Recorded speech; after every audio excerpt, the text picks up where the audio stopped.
ಓಂ ಶ್ರೀ ಗುರುಭ್ಯೋ ನಮಃ. ಎಲ್ಲರಿಗೂ ನಮಸ್ಕಾರ. ಧೃತಿ ಡಿವೋಷನಲ್ ಯೂಟ್ಯೂಬ್ ಚಾನಲ್ಗೆ ನಿಮ್ಮೆಲ್ಲರಿಗೂ ಸ್ವಾಗತ.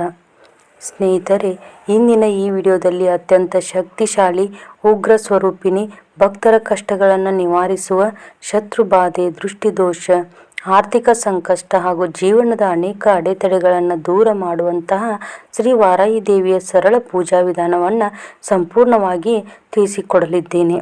ಈ ಪೂಜೆಯನ್ನು ಯಾವ ದಿನ ಮಾಡಬೇಕು, ಯಾವ ಸಮಯದಲ್ಲಿ ಮಾಡಬೇಕು, ಪೂಜೆಗೆ ಬೇಕಾಗುವ ಸಾಮಗ್ರಿಗಳು ಯಾವುವು, ಯಾವ ಹೂಗಳನ್ನು ಅರ್ಪಿಸಬೇಕು, ಯಾವ ನೈವೇದ್ಯವನ್ನು ಅರ್ಪಿಸಬೇಕು, ಯಾವ ಮಂತ್ರಗಳನ್ನು ಜಪಿಸಬೇಕು, ಈ ಪೂಜೆಯಿಂದ ದೊರೆಯುವಂತಹ ಆಧ್ಯಾತ್ಮಿಕ ಫಲಗಳು ಯಾವುವು ಎಲ್ಲವನ್ನ ಹಂತ ಹಂತವಾಗಿ ಈ ವಿಡಿಯೋದಲ್ಲಿ ವಿವರವಾಗಿ ತಿಳಿದುಕೊಳ್ಳೋಣ. ಆದ್ದರಿಂದ ಈ ವಿಡಿಯೋವನ್ನು ಕೊನೆಯವರೆಗೂ ತಪ್ಪದೆ ನೋಡಿ. ಸ್ನೇಹಿತರೆ, ವಾರಾಹಿ ದೇವಿಯು ಸಪ್ತಮಾತೃಕೆಯರಲ್ಲಿ 5ನೇ ದೇವಿಯಲ್ಲಿ ಆರಾಧಿಸಲ್ಪಡುತ್ತಾಳೆ. ಇವರು ಮಹಾವಿಷ್ಣುವಿನ ವರಾಹ ಅವತಾರದ ಶಕ್ತಿ ಸ್ವರೂಪಿಣಿ. ಧರ್ಮ ರಕ್ಷಣೆ, ಶತ್ರುನಾಶ, ಭಕ್ತರ ಸಂಕಷ್ಟ ನಿವಾರಣೆ ಹಾಗೂ ಜೀವನದಲ್ಲಿ ವಿಜಯವನ್ನು ನೀಡುವ ದೇವಿಯಾಗಿ ಪುರಾಣಗಳಲ್ಲಿ ವರ್ಣಿಸಲಾಗಿದೆ. ವಾರಾಹಿ ದೇವಿಯ ಆರಾಧನೆ ತಂತ್ರಶಾಸ್ತ್ರದಲ್ಲಿ ವಿಶೇಷ ಸ್ಥಾನವನ್ನು ಪಡೆದಿದೆ. ಆದರೆ ಮನೆಯಲ್ಲಿರುವ ಭಕ್ತರು ಅತ್ಯಂತ ಸಾತ್ವಿಕ ರೀತಿಯಲ್ಲಿ ಭಕ್ತಿಭಾವದಿಂದ ಪೂಜೆ ಮಾಡಿದರೆ ಸಾಕು. ಯಾವುದೇ ತಾಂತ್ರಿಕ ವಿಧಾನಗಳ ಅವಶ್ಯಕತೆ ಇಲ್ಲ. ಇನ್ನು ನಾವು ವಾರಾಹಿ ದೇವಿಯ ಪೂಜೆಯನ್ನು ಯಾವ ದಿನ ಮಾಡಬೇಕು ಅಂತ ನೋಡೋದಾದರೆ, ಗುಪ್ತ ನವರಾತ್ರಿ ಅಥವಾ ವಾರಾಹಿ ನವರಾತ್ರಿಯ 9 ದಿನಗಳು ಈ ಪೂಜೆಗೆ ಅತ್ಯಂತ ಶ್ರೇಷ್ಠ ಕಾಲ ಆಗಿರುತ್ತದೆ ಸ್ನೇಹಿತರೆ. ಇದರ ಜೊತೆಗೆ ಪ್ರತಿ ಮಂಗಳವಾರ, ಶುಕ್ರವಾರ, ಹಾಗೆ ಪಂಚಮಿ ತಿಥಿ, ಅಷ್ಟಮಿ ತಿಥಿ ಅಥವಾ ನಿಮ್ಮ ಜನ್ಮ ನಕ್ಷತ್ರದ ದಿನದಲ್ಲಿಯೂ ಪೂಜೆ ಮಾಡಬಹುದು. ಗುಪ್ತ ನವರಾತ್ರಿಯ ಸಮಯದಲ್ಲಿ 9 ದಿನ ನಿರಂತರ ಪೂಜೆ ಮಾಡಿದರೆ ವಿಶೇಷ ಅನುಗ್ರಹ ಸಿಗುತ್ತದೆ. 9 ದಿನ ಸಾಧ್ಯವಾಗದವರು ಪಂಚಮಿ ಅಥವಾ ಅಷ್ಟಮಿ ದಿನ ಒಂದೇ ದಿನ ಭಕ್ತಿಯಿಂದ ಪೂಜೆ ಮಾಡಿದರೂ ಉತ್ತಮ ಫಲ ಸಿಗುತ್ತದೆ. ಸ್ನೇಹಿತರೆ, ಇನ್ನು ಪೂಜೆಗೆ ಯಾವ ಸಾಮಾನುಗಳು ಬೇಕು ಅಂತ ನೋಡೋದಾದರೆ, ಮೊದಲನೇದಾಗಿ ಒಂದು ಸ್ವಚ್ಛವಾದ ಪೀಠವನ್ನು ತಗೋಬೇಕು. ಆಮೇಲೆ ಅದರ ಮೇಲೆ ವಾರಾಹಿ ದೇವಿಯ ಫೋಟೋ ಅಥವಾ ವಿಗ್ರಹ ಇಡಬೇಕು. ಹಾಗೆ 2 ದೀಪ, ಎಣ್ಣೆ ಅಥವಾ ತುಪ್ಪ, ಹತ್ತಿಯ ಬತ್ತಿ ಯಾವುದಿರುತ್ತೋ ಅದನ್ನು ಯೂಸ್ ಮಾಡಿ ಹಚ್ಕೋಬೋದು.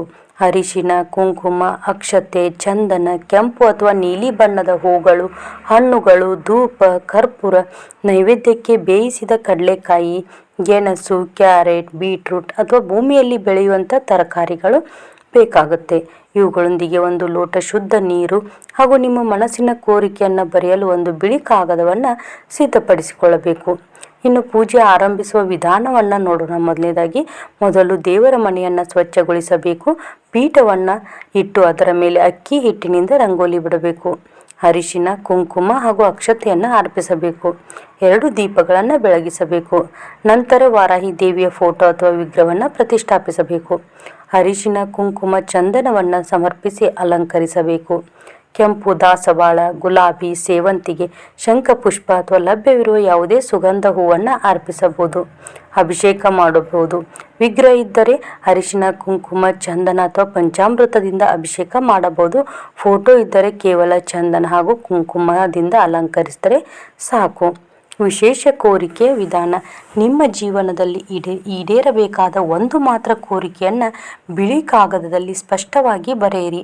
ಆ ಕಾಗದವನ್ನು ಮಡಚಿ ದೇವಿಯ ಪಾದದ ಬಳಿ ಇಡಿ. ಬೇರೆ ಯಾರಿಗೂ ಕೆಡಕಾಗಲಿ ಅಥವಾ ಯಾರನ್ನಾದರೂ ವಶಪಡಿಸಿಕೊಳ್ಳಲಿ ಎಂಬ ಉದ್ದೇಶದಿಂದ ಯಾವುದೇ ಕೋರಿಕೆಯನ್ನು ಬರೆಯಬಾರದು. ಸ್ವಂತ ಒಳಿತಿಗಾಗಿ, ಕುಟುಂಬದ ಶಾಂತಿಗಾಗಿ, ಆರೋಗ್ಯಕ್ಕಾಗಿ, ಉದ್ಯೋಗಕ್ಕಾಗಿ, ಮನೆಗಾಗಿ ಅಥವಾ ಮಕ್ಕಳ ವಿದ್ಯಾಭ್ಯಾಸಕ್ಕಾಗಿ ಮಾತ್ರ ಪ್ರಾರ್ಥಿಸಬೇಕು.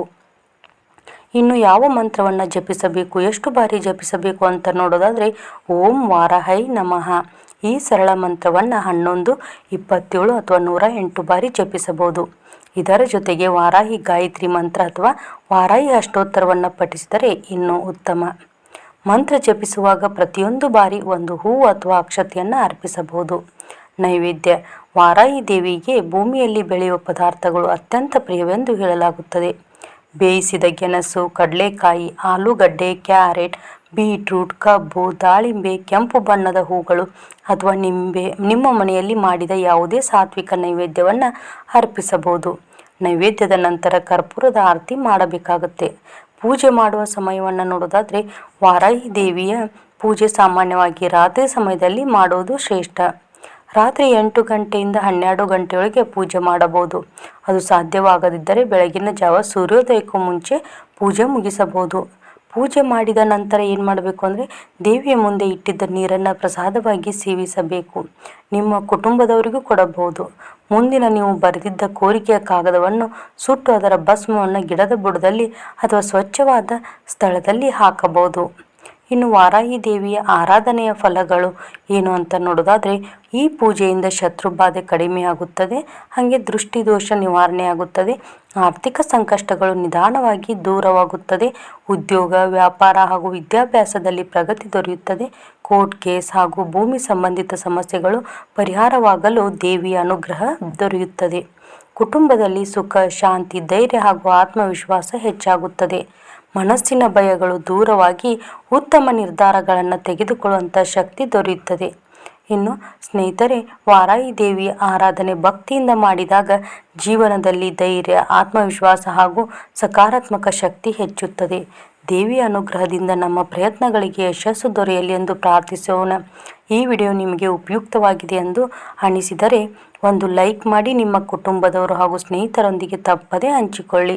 ಇದೇ ರೀತಿಯ ಪೂಜೆ, ವೃತ, ಹಬ್ಬಗಳ ಮಹತ್ವ, ದೇವರ ಆರಾಧನೆ ಹಾಗೂ ಭಕ್ತಿ ಮಾಹಿತಿಗಾಗಿ ನನ್ನ ಚಾನಲನ್ನು ಸಬ್ಸ್ಕ್ರೈಬ್ ಮಾಡಿ ಪಕ್ಕದಲ್ಲಿರುವ ಬೆಲ್ ಐಕಾನನ್ನು ಒತ್ತಬೇಕು.